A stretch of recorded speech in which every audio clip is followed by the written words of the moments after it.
Si tuvierais algunos la oportunidad de poder leer esos salmos en hebreo, es increíble a ver veces cómo riman, cómo las palabras juegan y hacen sonidos muy interesantes. Por ejemplo, en el Salmo número 1, Ashrei Haish Asher Lo Halach Basar Reshaim Udere Hataim Umoshal de Sin Lo Yesha. Ese es el río del agua del desierto. Y cuando lo vas pronunciando de una forma lenta y pausada, vas como yendo con una multitud de gente que se sabe el Salmo de memoria, vas viendo cómo es como si se produjera un río, un hilo de agua, ¿no? Y hay muchas claves para aprenderse los salmos. El Salmo 119, que en su día también lo estudiamos aquí en la Biblia, estudiamos todas las preguntas que aparecen, y es un salmo realmente extraordinario donde vemos el orden, cómo va una letra llevándote a otra y a otra y a otra, y así lo puedes aprender mucho más fácil, porque sabes que las primeras 8 letras, los primeros 8 versículos, empiezan por la misma letra, las siguientes 8 por la segunda letra, y así sucesivamente, y puedes ubicarte en cualquier momento en la parte del salmo que está leyendo, con qué letra, con qué palabra empieza ese versículo.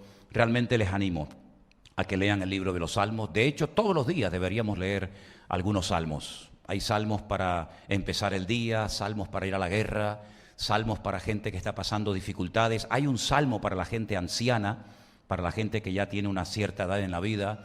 Hay salmos para las mujeres que están a punto de dar a luz. Hay salmos para todos los momentos y circunstancias, por muy difíciles y adversas que sean de la vida. Así que lean ese libro de los Salmos, que es realmente algo extraordinario. Su nombre original, Salmo, es Teilín, y de ahí viene la palabra oración, que es Teilá. Teilá es oración, Teilín es Salmos, y está relacionado el mundo de los Salmos, el mundo de la alabanza, con la oración, porque la alabanza y la oración van de la mano, una lleva a la otra. Bueno, voy a pedir a los niños, ya si pueden pasar, ¿verdad?, a sus respectivas clases. Y nosotros nos vamos a quedar aquí y les invito a abrir la carta del apóstol Pablo a los Filipenses. Carta del apóstol Pablo a los Filipenses. Vamos en esta tarde a estar analizando esta hermosa epístola. Entraría dentro de las epístolas de prisión. Saben ustedes, lo hemos dicho muchas veces, que hay 4 cartas que el apóstol Pablo escribió desde la cárcel. Esta es una de ellas. La siguiente sería Colosenses. Hay otra que es la carta a los Efesios, y una carta también que se la escribió al hermano Filemón, al que había perdido un esclavo llamado Onésimo. Estas 4 cartas las escribe Pablo desde su mazmorra, desde su cárcel en Roma, donde se calcula que pudo haber estado unos 4 años aproximadamente, entre el tiempo que estuvo preso en Cesarea. Luego, posteriormente, fue llevado a Roma, donde él apeló como ciudadano romano para que el emperador romano atendiera su causa. Pues en ese intervalo pasaron aproximadamente 4 años. La carta a los Filipenses es la carta más personal de todas las que Pablo escribe. Aparece en más de 100 ocasiones el pronombre personal en primera persona. Cuando uno lee la carta a Filipenses, aunque es una carta relativamente corta, pero muy profunda, uno nota que hay un cariño especial de Pablo por esa iglesia. Tenemos en el libro de los Hechos el registro de cómo empezó la obra, y es muy importante saber cómo empezó la obra. Algunos de ustedes que han estado aquí desde el principio, otros que se han ido añadiendo con el paso de los años, ¿verdad? Pero es muy importante a veces ver cómo comenzó la obra. Y en esta ocasión, gracias al Señor, el libro de los Hechos, en el capítulo 16, nos relata cómo Pablo recibió un llamado especial para ir a la ciudad de Filipo a predicarles el Evangelio.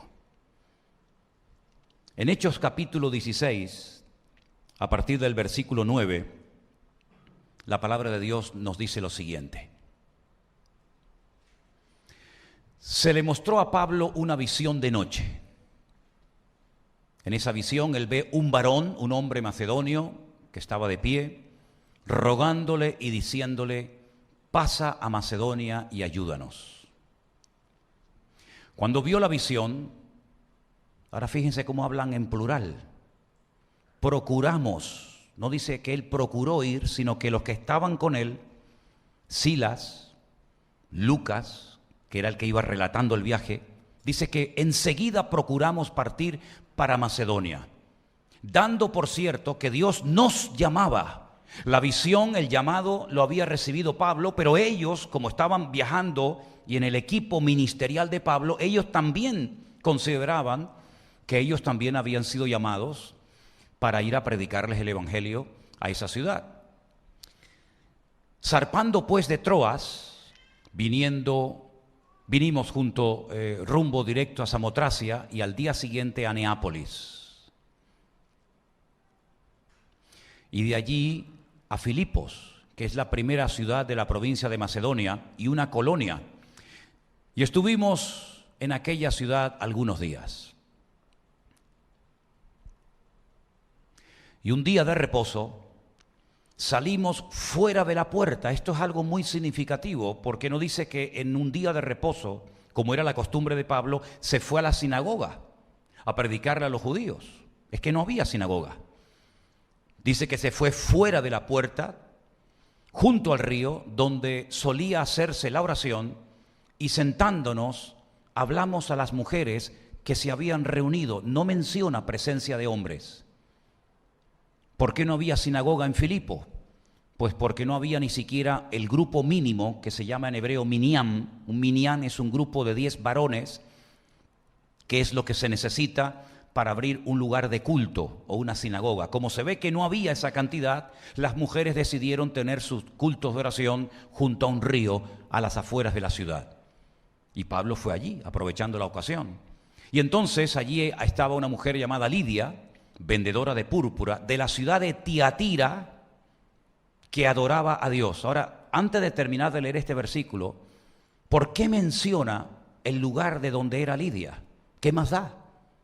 Podía haber dicho el texto, había allí una mujer llamada Lidia, que se dedicaba a vender púrpura, que adoraba a Dios, y omitir que era de la ciudad de Tiatira. Y entonces uno tiene que decir, bueno, ¿por qué se menciona esta ciudad en ese momento, hablando de esa mujer en particular? Porque da la casualidad de que la iglesia de Tiatira, que se menciona en el libro del Apocalipsis, era una iglesia que tenía un gravísimo problema, porque una mujer que la llamaban, o tal vez se llamaba realmente Jezabel, como aquella reina perversa del Antiguo Testamento, la reina Jezabel, casada con Acab, dice que ella se había autoproclamado profetisa y comenzó a enseñar en la iglesia de Tiatira a los siervos de Dios a comer cosas sacrificadas a los ídolos, cosa que no se podía hacer. Porque en Hechos capítulo 15, en el primer concilio de Jerusalén, léanlo tranquilamente después al llegar a casa, viendo que había problemas de convivencia entre judíos y gentiles, en ese concilio se toman acuerdos y se escriben y se mandan cartas a todas las iglesias de la época. Y una de las cosas que no se podía hacer en aquella época era comer carne que previamente había sido sacrificada a los ídolos, y menos que tuvieran sangre. Pero esta mujer llamada Jezabel, que dice que ella era profetisa, le enseñaba a la gente a quebrantar esa norma interna en la iglesia, y no solamente, y no contenta con esto, dice que le enseñaba a los siervos de Dios a fornicar. Y uno dice, pero bueno, pero tanta influencia, tanto poder y fuerza tenía esta mujer en esa iglesia que le permitían enseñar a fornicar a la gente. Es que no está enseñando Biblia, no está enseñando a amar a Dios, los mandamientos de la palabra de Dios, está enseñando a cometer relaciones ilícitas sexualmente hablando. Y parece ser que al pastor o los ancianos le habían dado todo tipo de aval, todo tipo de libertad para que sedujera a los siervos de Dios a romper las normas de convivencia y a cometer fornicación. Y era esa mujer de Tiatira. Por eso tal vez Lucas, para que no nos quede el recuerdo de que la gente de Tiatira era gente mala y gente que no obedecían y amaban al Señor, tal vez por eso Lucas, que es el que escribe este libro, dice que esta mujer era de Tiatira, como dando a entender de que allí también había mujeres buenas, y esta es una de ellas, llamada Lidia, vendedora de púrpura, que adoraba a Dios. Tal vez se había convertido, tal vez había oído el evangelio en su ciudad, no lo sabemos. Pero lo que sí dice el texto es que ella estaba oyendo, y el Señor abrió el corazón de ella para que estuviese atenta a lo que Pablo decía. Espero que el Señor esta tarde también abra vuestros corazones para que ustedes estén atentos a lo que en este caso no Pablo, sino Manolo Sierra les está predicando en esta tarde. Y cuando fue bautizada, se ve que no estaba bautizada, y su familia nos rogó diciendo: si habéis juzgado que yo sea fiel al Señor, entrad en mi casa y posad. Y nos obligó a quedarnos. Aconteció que mientras íbamos a la oración, se ve que ya era otro día, nos salió al encuentro una muchacha que tenía espíritu de adivinación, la cual le daba una gran ganancia a sus amos adivinando. Esta, siguiendo a Pablo y a nosotros, daba voces diciendo: estos hombres son siervos del Dios Altísimo, quienes os anuncian el camino de salvación. Y esto lo hacía por muchos días.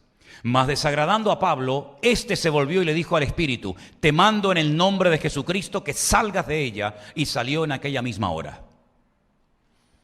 Pero viendo sus amos que había salido la esperanza de su ganancia, prendieron a Pablo y a Silas y los trajeron al foro ante las autoridades. Y presentándolos a los magistrados dijeron: estos hombres, siendo judíos, alborotan nuestra ciudad y enseñan costumbres que no nos es lícito recibir ni hacer, pues somos romanos. Y se agolpó el pueblo contra ellos, y los magistrados, rasgándole las ropas, ordenaron azotarles con varas. Realmente uno se puede preguntar a estas alturas: ¿tú me llamaste a esta ciudad, Señor? Porque tú me dijiste en una noche, en una visión, que viniera a Filipos a predicar tu palabra, y cuando llegamos no hay ningún hombre que se convierta, pequeño grupito de mujeres que se reúnen a las afueras de la ciudad por echar fuera este espíritu de adivinación de esta joven. Me meten en la cárcel y previamente nos dan a Silas y a mí una paliza tremenda con varas. Y la historia sigue diciendo que después de haberlos azotado mucho, los echaron en la cárcel y le mandaron al carcelero que los guardase con seguridad.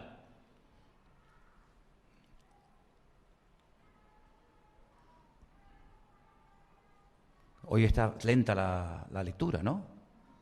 Yo voy al ritmo que me marcan. El cual, recibido este mandato, los metió en el calabozo de más adentro y les aseguró los pies en el cepo.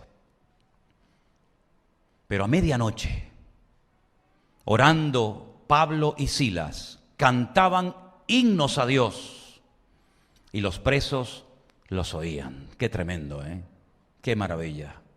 Entonces sobrevino de repente un gran terremoto, de tal manera que los cimientos de la cárcel se sacudían, y al instante se abrieron todas las puertas y las cadenas de todos se soltaron. Y es allí donde ocurre algo tremendo, porque dice que el carcelero se despierta y, viendo las puertas abiertas de la cárcel, sacó la espada y se iba a matar, pensando que los presos habían huido. Pero no había huido ninguno. Pablo, clamando a gran voz, dijo: no te hagas ningún mal, pues todos estamos aquí. Gloria a Dios, qué milagro, ¿eh? Abren las puertas a los presos para que vean cómo salen todos corriendo. Pero estaban más a gusto dentro de la cárcel, con la presencia del Señor, que fuera de la misma. Entonces, pidiendo luz, se precipitó adentro y temblando se postró a los pies de Pablo y de Silas. Y sacándolos les dijo: señores, ¿qué debo hacer para ser salvo? Y este es el mensaje, la predicación más corta del mundo. Cree en el Señor Jesucristo y serás salvo tú y tu casa. Y aclaro que esto no es una promesa genérica, sino esto es una palabra concreta, específica, para ese hombre y esa familia en ese momento. No es una promesa, es una profecía, es una palabra que le dio el apóstol Pablo a este hombre. Le hablan la palabra del Señor a él y a todos los que estaban en su casa, y a continuación sigue diciendo la palabra, que tomándolos en aquella misma hora de la noche, les lavó las heridas y enseguida se bautizó él con todos los suyos. Y así empieza en Filipo esta congregación, echando fuera al demonio de una joven con espíritu de adivinación, después de haber estado en la cárcel y haber sido azotados con varas y haber sido puestos los pies y las manos en el cepo, con un pequeño grupo de mujeres fieles que están junto al río oyendo la palabra de Dios. Así empezó la obra. Después, si seguimos leyendo el libro de los Hechos, vemos que Pablo y Silas, o Silvano, porque Silvano y Silas es la misma persona, siguen su viaje y se queda al frente de la congregación Lucas. ¿Cómo lo sabemos? Porque si ustedes siguen leyendo el libro de los Hechos, se van a dar cuenta de que ya él no se incluye en el relato bíblico, sino que durante 8 largos años Lucas se queda como pastor al frente de esa congregación. 10 años más tarde de los acontecimientos que hemos leído en esta noche, es decir, una década después de haber fundado de esta manera la iglesia en Filipo, es decir, a los filipenses, Pablo decide escribirles una carta desde la cárcel. Y esa carta, gracias a Dios, la tenemos entera en nuestras Biblias. Y es una carta donde él expresa amor por los filipenses. Es una carta donde él agradece a la congregación por haberse acordado de él en un momento durísimo por el que está pasando, que es en la cárcel y a punto de morir como un mártir de Cristo, y le mandan ofrendas, le mandan unas ofrendas, una ayuda económica para que él tenga algo para poder cubrir sus gastos mientras está allí en la cárcel. Y él escribe una carta y emplea la expresión olor fragante. Esto me ha llegado en el mejor momento. Sé que ustedes tenían el deseo de ayudarme económicamente para que yo pudiera tener mis necesidades cubiertas. No lo habíais podido hacer en el pasado, pero no os preocupéis, queridos hermanos, porque el Señor me ha enseñado cosas tremendas. Me ha enseñado a vivir en abundancia y me ha enseñado a vivir en escasez. He aprendido a contentarme en cualquier situación de la vida en la que me encuentre. Y al final es cuando Él dice, porque todo lo puedo en Cristo que me fortalece. Es decir, para poder decir con autoridad, todo lo puedo en Cristo que me fortalece, sería muy bueno que leyéramos los versículos que preceden al 4:13, porque es la escuela por la que Pablo tuvo que pasar. Escasez, dificultades, persecución, cárceles, azotes, murmuraciones, etcétera, etcétera. Y al final de esa escuela, al final de haber aprobado todos los exámenes con buena nota, es cuando por fin él puede decir, todo lo puedo en Cristo que me fortalece. Se entera de que la congregación, donde había muchas mujeres de muy buena posición social, hay algunas discrepancias y algunas peleas y algunas divisiones internas, y menciona nombres de 2 miembros, de 2 hermanas de la iglesia. Una de ellas era Evodia, la otra era Síntique. Y desde la cárcel Pablo les escribe diciéndole, hermanas, os ruego por favor que se reconcilien, que se arreglen las cosas entre ustedes y que sean de un mismo sentir en el Señor. Ahora, dije al principio que es la carta más personal de todas las que Pablo escribe, pero analizando letra a letra, casi palabra por palabra, la carta a los filipenses, vamos a encontrar que hay 2 palabras que él continuamente está repitiendo a lo largo de la epístola. Vengan conmigo al capítulo 1 de Filipenses, y la primera palabra que vamos a encontrar es la palabra evangelio. Evangelio, la buena nueva, el mensaje de salvación. Y él comienza a utilizar esta palabra haciendo referencia a diferentes asuntos. Capítulo 1, versículo 5. Él dice que está orando, dándole gracias al Señor por los hermanos de Filipo, y dice, y por vuestra comunión en el Evangelio, común, unión.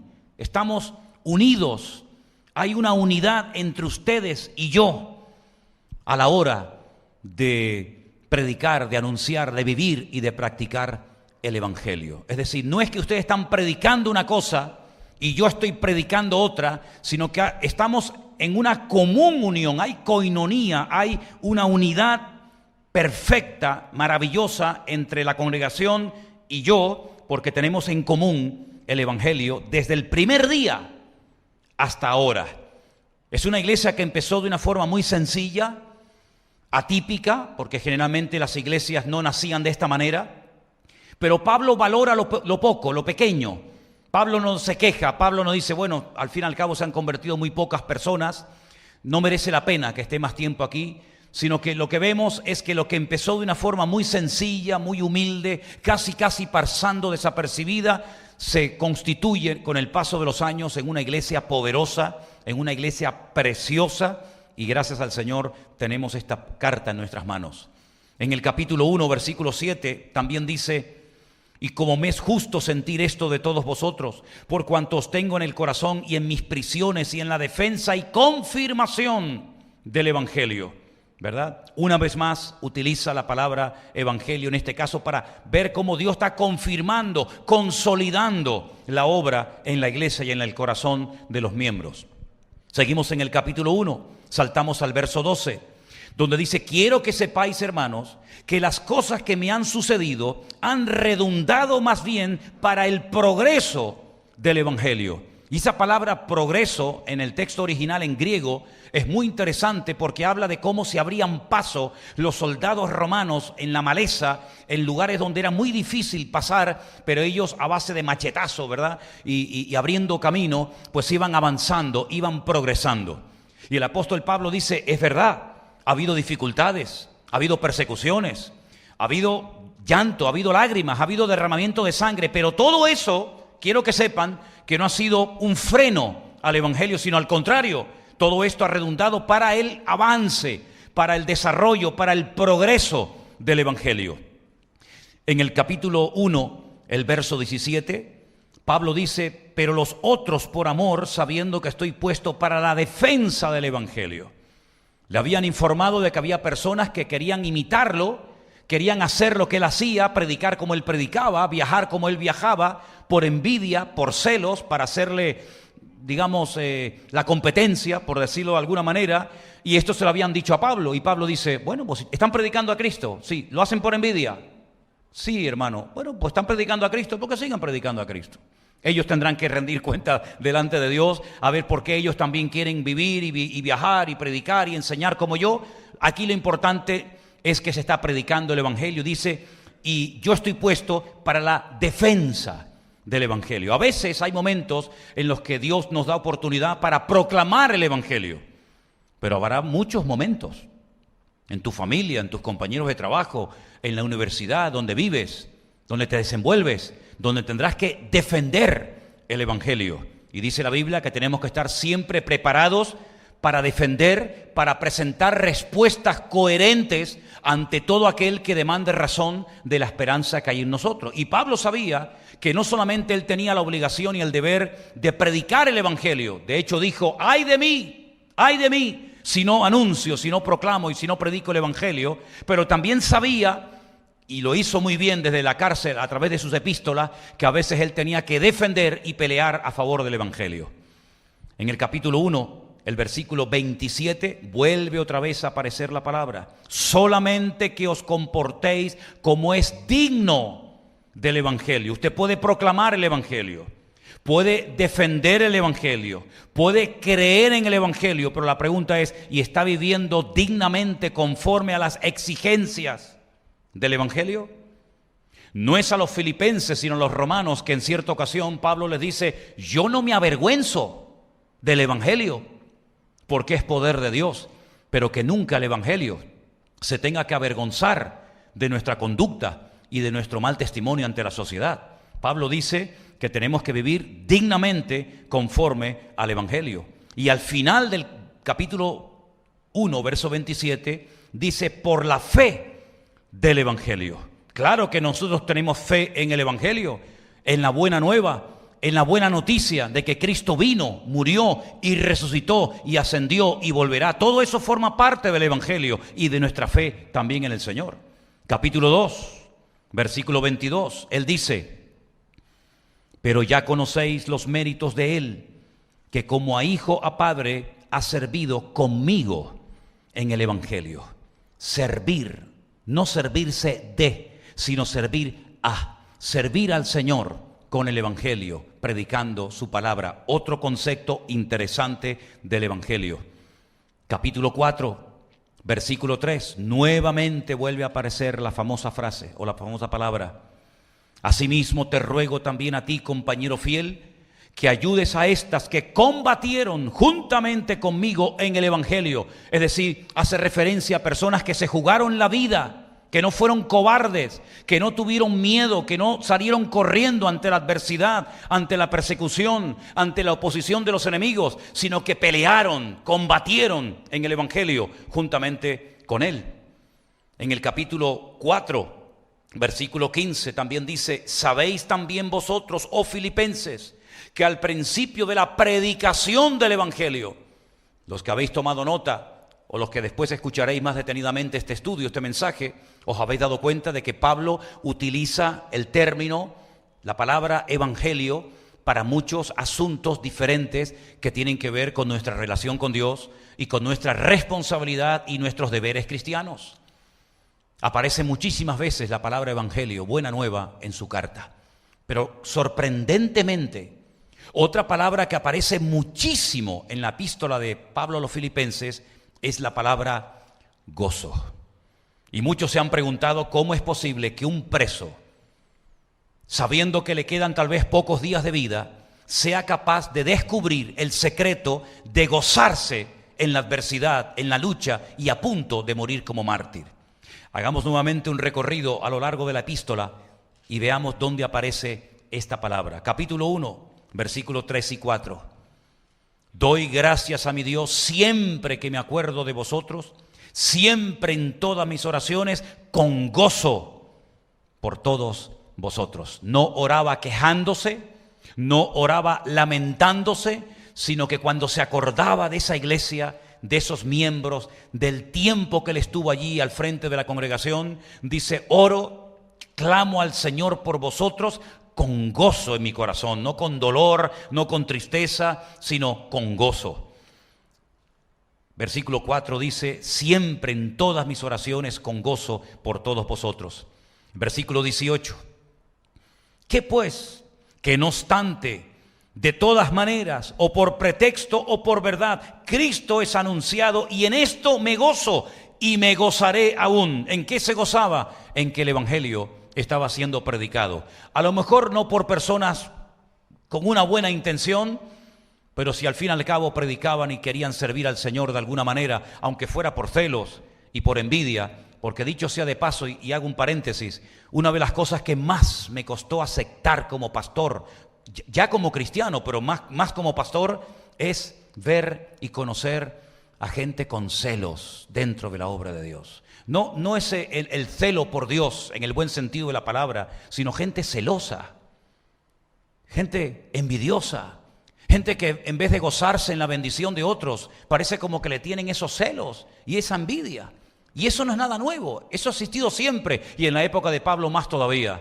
Pero Pablo dice: mira, si lo hacen por celos, por competencia, por envidia, por figurar, por aparentar, mira, aquí lo importante de lo que se trata es que se predique el Evangelio, y si lo hacen, yo en eso me gozo y me seguiré gozando. ¿Cuántos dicen amén? Qué filosofía de la vida, ¿no? Qué tremendo. En el capítulo 2, versículo 2, Pablo dice: completad mi gozo. Complétenlo, únanse al gozo que yo tengo, no se queden fuera. Yo estoy bendecido, júntense, péguense a mí para que se les pegue la bendición. Yo estoy gozoso, júntense a mí. ¿Estás triste? Pues pégate a un gozoso. Yo siempre digo, miren hermanos, en el mundo natural la salud no se pega, lo que se pega es la enfermedad, ¿sí o no? En el mundo natural un sano se junta a un enfermo y no lo cura. Pero ojo, que hay enfermedades y sabemos que estamos en tiempos en los que tenemos que guardar ciertas distancias y ciertas medidas. ¿Por qué? Porque hay cosas que se pegan. Pero en el mundo espiritual, algo que se da, y tenemos que descubrirlo y valorarlo, es que hay bendiciones que se pegan. ¿Cuántos creen eso? Algunos se preguntarán, ¿y usted puede demostrar esto bíblicamente? Claro, si no, no me atrevería a decir esto. Les voy a poner 2 ejemplos. La Biblia dice que cuando un día, y no me voy del tema, solamente a modo de ilustración, cuando Jetro, que era el suegro de Moisés, llega un día al campamento y ve a Moisés con tantas responsabilidades, con tanta gente que atender, que el hombre no tenía tiempo ni para descansar, ni para comer, ni para dormir, lo llama aparte y le dice, no vas a poder atender tú solo a tanta gente. Por muy temprano que te levantes, por mucha gente que quieras atender, siempre quedarán más por ser atendidos que los que has atendido. Por lo tanto, le dio un consejo y Moisés lo aceptó. Fue humilde y dijo, bueno, mi suegro me está dando un buen consejo. Y es que nombre, delegue a personas, en personas de confianza, pues la responsabilidad para que juntos trabajemos y hagamos un equipo, ¿verdad? Y ellos puedan atender gente y yo también, y así podemos atender a mucho más personas del pueblo. Dice que nombró a 70 varones. Fueron al tabernáculo, aquella carpa, aquel templo portátil que se usó durante años en el desierto, y dice que el Señor tomó del espíritu de Moisés y se lo pegó, se lo metió a ellos. Es decir, no eran 70 competidores, esto no era una pelea, un saco de gatos peleándose el uno contra el otro, sino eran personas que iban a tirar del mismo carro, con el mismo sentir, con la misma carga, con la misma pasión, con el mismo fuego que tenía Moisés en su corazón. Y si vamos al Nuevo Testamento, cuando el Señor Jesucristo le dice a sus discípulos, vayan a visitar las aldeas y preparen el terreno y anúncienle que dentro de poco iré a visitarles, dicen, cuando lleguen a alguna casa y no os quieran dar hospedaje, lo cual era casi obligatorio en aquella época y se valoraba mucho, si no os reciben en una casa, vuestra paz quedará con vosotros, se volverá a vosotros. Pero si en una casa os hospedan, coman lo que les pongan, aunque no les guste, cómanlo, no vayan saltando de una casa a otra, quédense allí, dice, vuestra paz reposará sobre los habitantes de ese hogar. Luego nosotros transmitimos no solamente la parte genética en la vida de nuestros hijos, sino que también nosotros transmitimos, queriendo o sin querer, nuestro espíritu. Por eso yo digo, usted está triste, busca un hermano alegre y algo bueno se le pegará. Tal vez por eso el mundo inventó un refrán, no es bíblico, pero es del mundo y dice, ¿cómo dice? El que a buen árbol se arrima, buena sombra le cobija. De ese no me acordaba mucho, pero del bíblico sí me acuerdo. El bíblico dice, anda con sabios y sabio serás. ¿Cuántos dicen amén? ¿Usted quiere ser sabio? ¿Cuántos quieren ser sabios? Busque a uno que sea sabio y péguese a él, algo se le pegará. ¿Usted quiere ser una persona de fe? Péguese a uno que tenga mucha fe y algo se le pegará. Y por eso vemos en la palabra de Dios que el gozo del Señor, que es nuestra fortaleza, también es contagioso. Usted no ha estado en una reunión donde uno empieza a reírse y el otro no sabe de qué se están riendo y todos en la sala terminan riéndose y al final dicen, ¿pero qué se están riendo? No sé, pero nos hizo gracia. ¿Sí o no? Es como cuando hablamos de piojo. A todo el mundo le... Bueno, vamos a dejar eso. Filipenses 2:17. ¿Qué dice? Y aunque sea derramado en libación, libación es el líquido, era la sangre que se recogía de los animales y se echaba, ¿verdad?, sobre los sacrificios. Aunque yo sea derramado, fíjate, aunque me saquen la sangre y la derramen sobre el sacrificio y servicio de vuestra fe, me gozo y me regocijo con todos vosotros. ¿Cuántos dicen amén? Pues claro, gozarse, si me sueltan de la cárcel, gloria a Dios, hacemos una fiesta. Pero no, yo me voy a gozar el día que cojan mi sangre y la derramen sobre un altar, sobre un sacrificio, como si yo fuera un animal. Ese día me gozaré y me regocijaré, y ustedes también tienen que gozarse juntamente conmigo. ¿Cuántos dicen amén? No, uno nada más. ¿Cuántos dicen amén? Es tremendo esto, ¿eh? Esto es tremendo. Está hablando un preso, un anciano condenado a muerte. Y miren cómo habla. Capítulo 4, es el último versículo, versículo 10. En gran manera me gocé en el Señor. Ahí está la clave. En el Señor. En gran manera me gocé en el Señor de que ya al fin habéis revivido vuestro cuidado de mí, de lo cual también estabais solícitos, pero os faltaba la oportunidad. Es decir, en esta carta, Pablo le enseña a los filipenses que él, que es el que peor lo está pasando, que está, entre comillas, privado de libertad, tiene más gozo que toda la iglesia en peso. Es decir, ustedes no tienen que estar preocupados por mí. Ustedes no tienen que estar tristes por mí, porque yo me estoy gozando aquí adentro como ustedes ni se imaginan, porque el evangelio está siendo predicado, porque el evangelio ha sido confirmado entre ustedes, porque el evangelio lo están llevando a la práctica hasta las últimas consecuencias. Y como parte del evangelio, si yo tengo que morir como si fuera un animal, derramando la última gota de mi sangre, en ese momento me seguiré gozando en el Señor. Y quiero que ustedes también se gocen juntamente conmigo. ¿Cuántos dicen amén? Es tremendo, es una carta realmente extraordinaria, es un manual práctico para vivir una vida cristiana victoriosa. Y esto sí me lo acabo de inventar ahora mismo. El libro de Filipenses es un manual práctico para vivir una vida cristiana victoriosa. ¿Usted quiere vivir una vida victoriosa o una vida mediocre? ¿Usted quiere vivir de victoria en victoria o quiere vivir de llanto en llanto y de lamento en lamento? Pues en Filipenses encontramos un ejemplo de un hombre condenado a muerte que probablemente nunca más volvió a viajar y a visitar congregaciones, que aprendió a gozarse en el Señor. Y como Pablo no escribía las cartas, sino que las dictaba, a los teólogos les ha llamado mucho la atención cuando el apóstol Pablo le está dictando a Silas la carta, y en el capítulo 4 encontramos lo siguiente. Pablo está dictando, seguramente caminando por la celda de un lugar a otro. El Espíritu Santo lo está inspirando, él está, escribe esto, escribe lo otro, y di esto, y no, eso no, bórralo, y escribe esto. Y hay un momento en la carta en el que Pablo le dicta a Silas y le dice, escribe. Capítulo 4, verso 4. Regocijaos en el Señor siempre. Y me imagino que el que estaba escribiendo la carta se la habrá quedado mirando diciendo, ¿qué? Y le dice, ¿qué dice el versículo? Otra vez te digo, regocijaos. No pongas cara de bobo, pon lo que te he dicho. Regocijaos. Si fueran argentinos diría doblemente gozarse, ¿no? Es no sé qué, ¿no? Gócense, gócense, gócense, no importa. No se dan cuenta que yo, que estoy condenado a muerte, que no voy a salir de aquí, que estoy pasando frío y calamidades y privaciones. No se dan cuenta que el hombre más gozoso del mundo soy yo. ¿Cuánto más ustedes, hermanos, que van a recibir esta carta? Así que regocijaos en el Señor siempre. No dice de vez en cuando.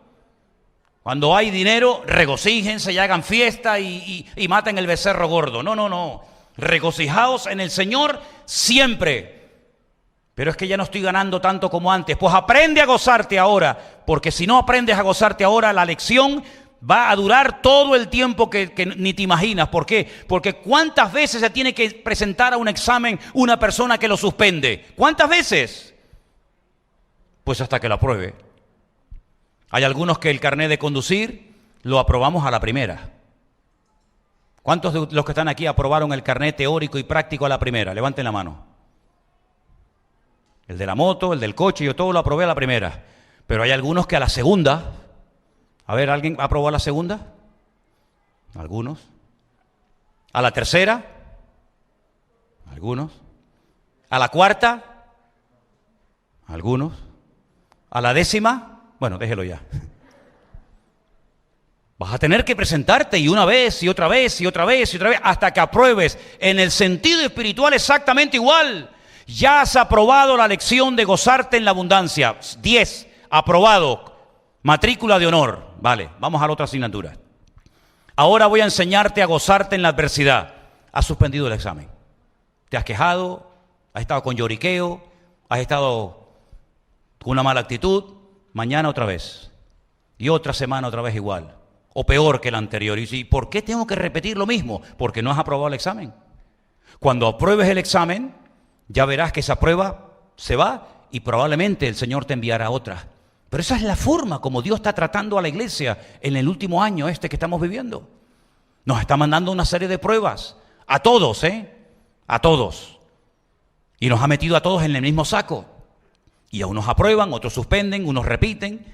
Pero lo que está bien claro es que el Señor lo que está tratando a través de esta hermosísima carta es inspirar a la iglesia de los filipenses y a nosotros, por supuesto también, para que aprendamos a gozarnos en la adversidad, en las pruebas, en las dificultades, porque por muchas pruebas que estemos pasando, ninguna se puede comparar a la que Pablo en este momento estaba experimentando.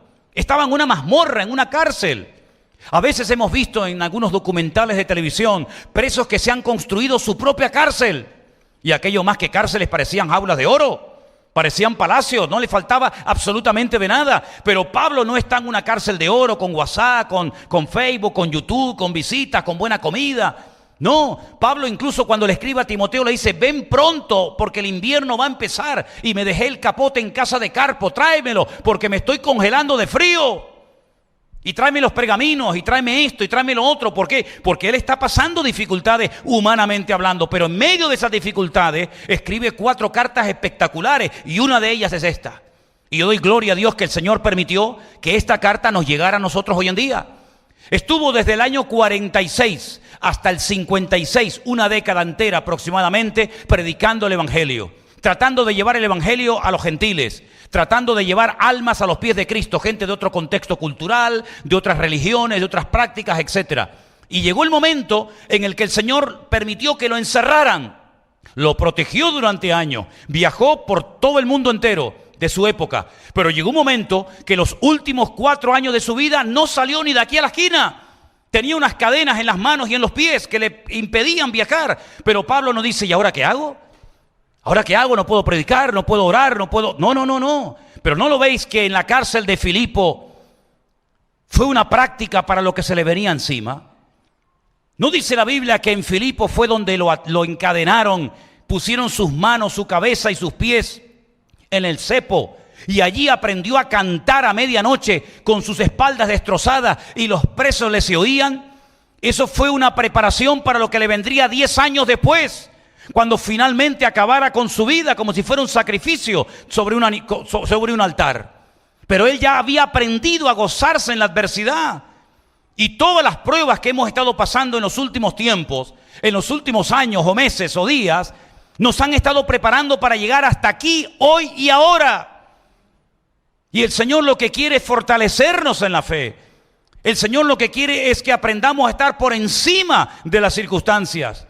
Las aguas, las olas, los vientos que le daban miedo a los discípulos, a Cristo le permitieron demostrar su poder. Mientras ellos veían que las olas entraban dentro de la barca y mientras Pedro se hundía viendo el viento, el Señor caminaba por encima de todo aquello para demostrarles que lo que a ustedes les da miedo, lo que a ustedes les paraliza la fe, a mí me permite caminar por encima de eso y demostrarles mi poder, mi autoridad y mi gloria. Y cuando entra en la barca y se calma todo, le dice: eso es lo que ustedes tienen que aprender. Porque es muy fácil ir cantando alabanzas y coros mientras la barca va en un mar tranquilo. Pero yo les he enseñado que se puede caminar por encima de las aguas si ustedes quieren. Solamente se atrevió uno a hacerlo. Pero si todos se hubieran atrevido a decir: Señor, queremos caminar hoy contigo por encima de las aguas. Pedro, Juan, Santiago, Tomás, Bartolomé, Felipe, todos hubieran podido caminar por encima de las aguas en tempestad del mar de Galilea. Pero solamente uno se atrevió. Y hermanos, nosotros hoy en día tenemos la oportunidad de demostrarle con la práctica nuestra fe a nuestro Dios. ¿Cuántos dicen amén? Finalmente en la carta, el apóstol Pablo, una de las cosas que dice en el versículo 19, 4:19, es que mi Dios suplirá todo lo que os falta conforme a sus riquezas en gloria en Cristo Jesús.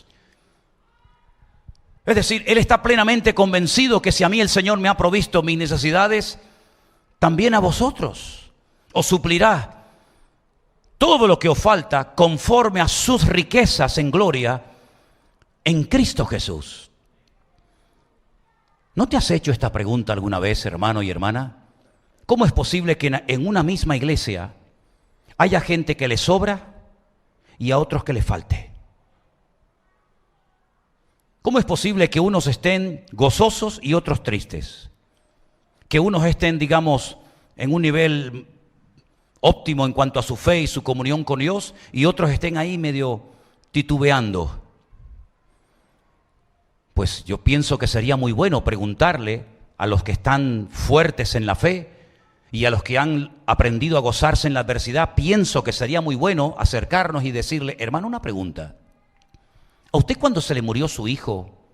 ¿O cuando lo echaron del trabajo? ¿O cuando le dijeron que tenía un cáncer terminal? ¿O cuando comenzó a tener todo tipo de problemas que sabemos que los tuvo? ¿Cómo hizo para estar hoy tan gozoso y tan fuerte y madura en el Señor? Es muy importante que los miembros que están pasando por ciertas y determinadas dificultades se acerquen a sus hermanos mayores en la fe y les pregunten qué han hecho, cómo han logrado superar esos problemas, esas adversidades, esas pruebas, para que de esa manera podamos crecer al unísono y podamos gozarnos, porque los principios de Dios funcionan para todos los miembros de una congregación, y lo creo con todo mi corazón. Por eso Pablo lo que está diciendo aquí es algo tremendo. Él está diciendo, mi Dios, que era el Dios de todos los filipenses, suplirá todo lo que os falta conforme a sus riquezas en gloria en Cristo Jesús. Esto sí que es una promesa. Esto es una promesa genérica para toda la congregación. Es decir, el Dios que me ha provisto a mí, el Dios que me ha cuidado, el Dios que me ha usado, el Dios que me ha bendecido hasta aquí, es el Dios que ustedes tienen. Por lo tanto, no es que yo sea de un nivel superior a ustedes, sino que ustedes tienen que aprender que hay cosas que se aprenden con lágrimas, con sufrimiento y con dolor, pero que cuando las aprendes funcionan para toda tu vida. ¿Cuántos dicen amén? Y por eso Pablo termina diciendo a Dios y Padre de nuestro Señor Jesucristo, a Él sea la gloria por los siglos de los siglos. Amén. Luego hay dos porciones en la carta que son realmente espectaculares. Yo les voy a pedir que ustedes tranquilamente las lean en casa. Y una es la porción que va del capítulo 2, del versículo 5 al 11. Repito, capítulo 2 del 5 al 11. Donde se habla de la humillación y exaltación de la misma persona, de Cristo. El que se despojó, el que se anonadó, el que se hizo nada por nosotros, el que toma forma humana y decide humanarse en forma de siervo y ser obediente hasta la muerte y muerte de cruz. Fíjate lo que está describiendo el apóstol Pablo aquí. Es decir, a él está casi pasando lo mismo. Pasó de un ministerio próspero y conocido a nivel mundial a estar privado de libertad, a estar siendo humillado de una forma tremenda.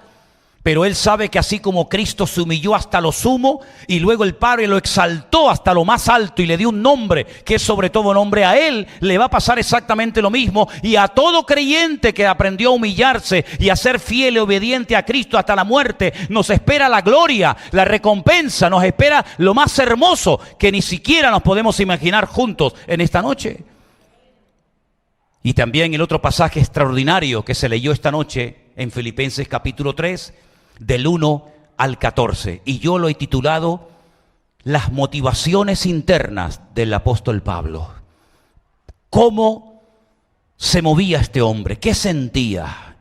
Esto es una radiografía, permítame la expresión.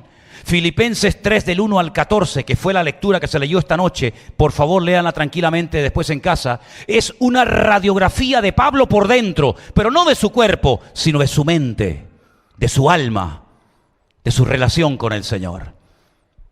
Le preguntaron una vez al famoso escultor Miguel Ángel, ¿cómo haces tú para hacer una obra de arte? Dice, muy fácil. Cojo una piedra y ya veo la figura. Y lo único que hago es que me dedico a quitarle todo lo que le sobra. Y después ahí sale la figura que deja al mundo con la boca abierta. Ya el Señor a nosotros nos miró antes de la fundación del mundo y nos vio acabados y perfectos, hechura suya, dice el libro de Efesios, poema, obra de arte de Dios. Pero le sobra esto también. Y hay que quitarle un poquito por aquí y un poquito por allá. Y cuando vamos al principio de la Biblia, nos encontramos a Dios que le dice a Adán, cierra los ojitos, Adán. Duerme un poquito. Duerme, descansa. Y dice la Biblia que de su interior sacó la materia prima que Dios utilizaría posteriormente y le da una forma. Y cuando se despierta le dice, mira lo que he hecho, con algo que te saqué.